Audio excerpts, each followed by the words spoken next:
Welcome back to MMA Unhinged. Joining me today is Bellator heavyweight title contender Linton Vassell. Linton, how you doing, my man? I'm all good, man. How's everything going? I'm good. Thank you for joining us. I really appreciate you taking the time. I know you're in fight camp at the moment. So how are you, and how are you feeling at the moment? Yeah, all is good, man. Fight camp's going well, man.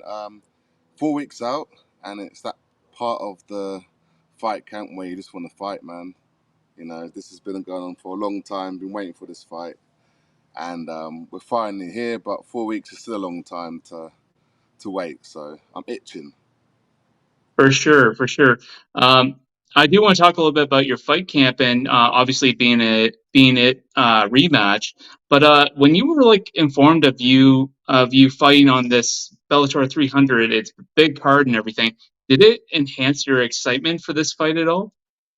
Of course, 100%. I always get excited when I got actually a fight.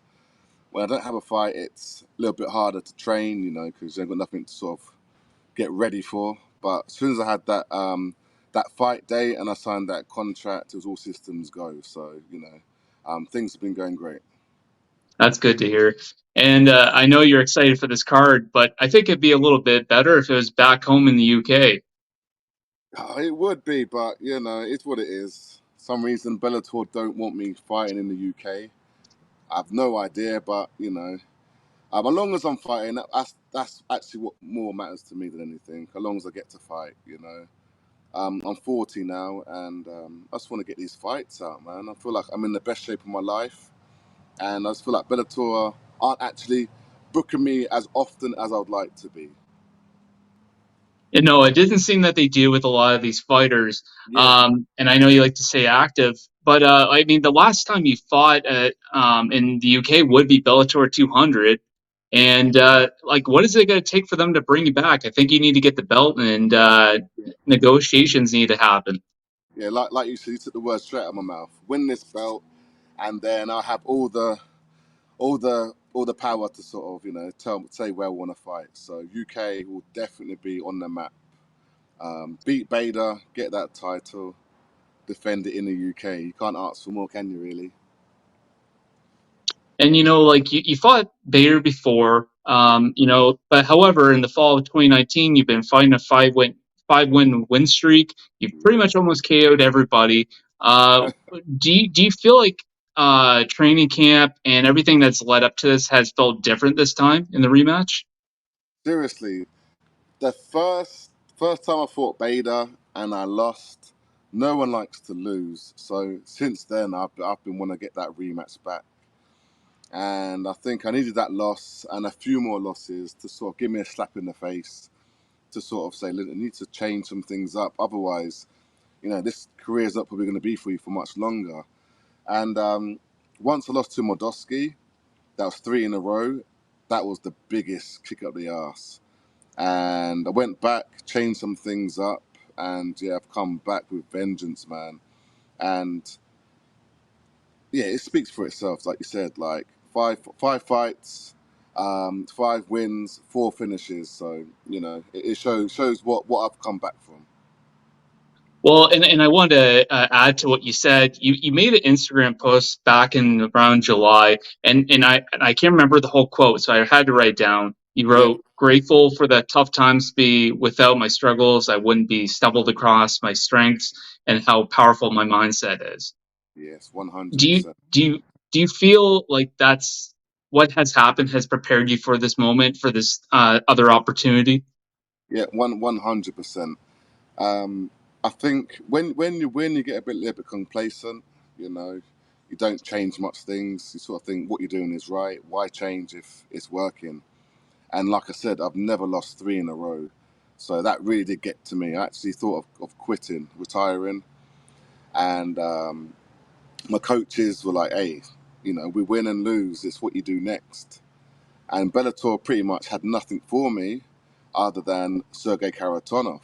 And at the time, they were saying he's going to fight Ryan Bader next. Um, and it was either that fight or nothing. So I had nothing to lose. So I thought, okay, well, I'll go into that fight, nothing to lose. And We all know what happened there. I ended up finishing second round. I didn't think I'd get the title fight straight away, but that was, I think I needed that fight to be like, this is Mhm. it. You know what I mean? You lose this, like, pretty much you're going to, end up getting released from Bellator. And yeah, look at me now, man. Like I said, that was definitely the kick up the arse I needed to sort of bring me back to reality, should I say.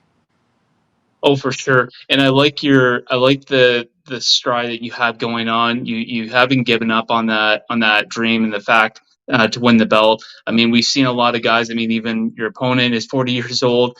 Yep. Not trying to bring age into this, but a lot of guys, you get to that age and you got a question, and it doesn't seem like you guys are, both of you are stopping. I mean, we've seen guys like Glover Teixeira get the belt at 42 years old. So I mean, like to have that kind of vision, is that something that just gets you through the training camp as well? It's crazy because growing up, I never did any like sort of martial arts really. Um, so I don't think I got that wear and tear as much on my body. And it's crazy. I think you don't really understand the fight game for years and years, and it's crazy now. I feel like it's only coming to me now, and I'm 40. It sounds stupid, but that's how it feels to me. And it's not that I'm not going to stop anytime soon. I just feel like I'm on a roll right now, so there isn't no time to stop right now. Um, Especially as I'm so close, like it's like 4 weeks out. So I got this big title fight that I've been waiting for. So there's Mhm. definitely no stopping me. Well, if something's working, you don't change it. Yes, that's what I think. Yeah, exactly. But in this rematch, what is it that you done in fight camp a little bit differently? Well, one, it's definitely the mindset. Last time when I fought Bader, I was actually like, I'm fighting Ryan Bader, like in the UFC. Fought, God rest his soul, Rumble Johnson, John Jones, Glover.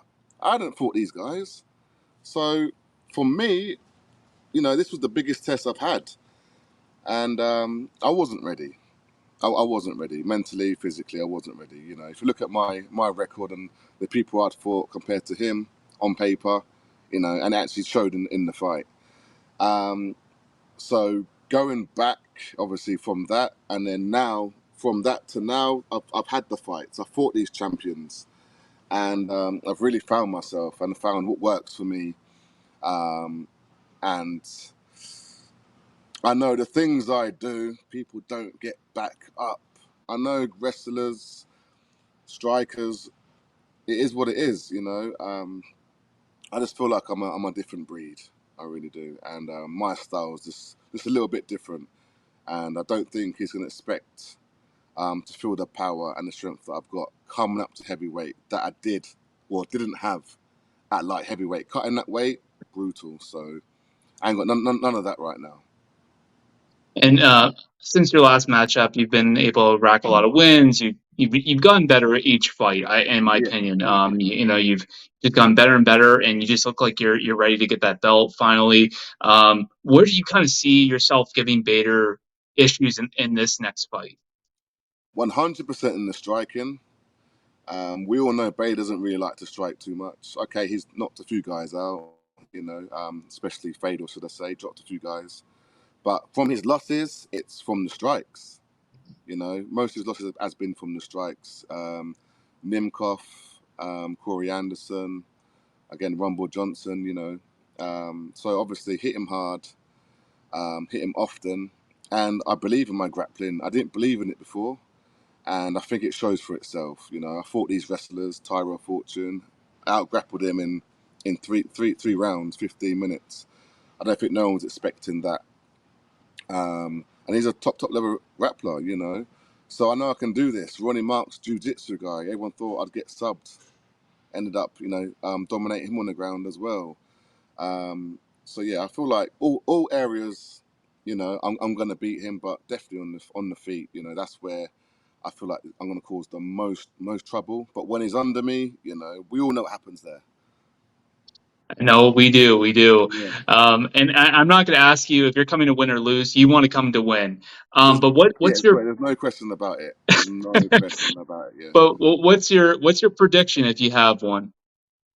it's KO or TKO. That's the way I win.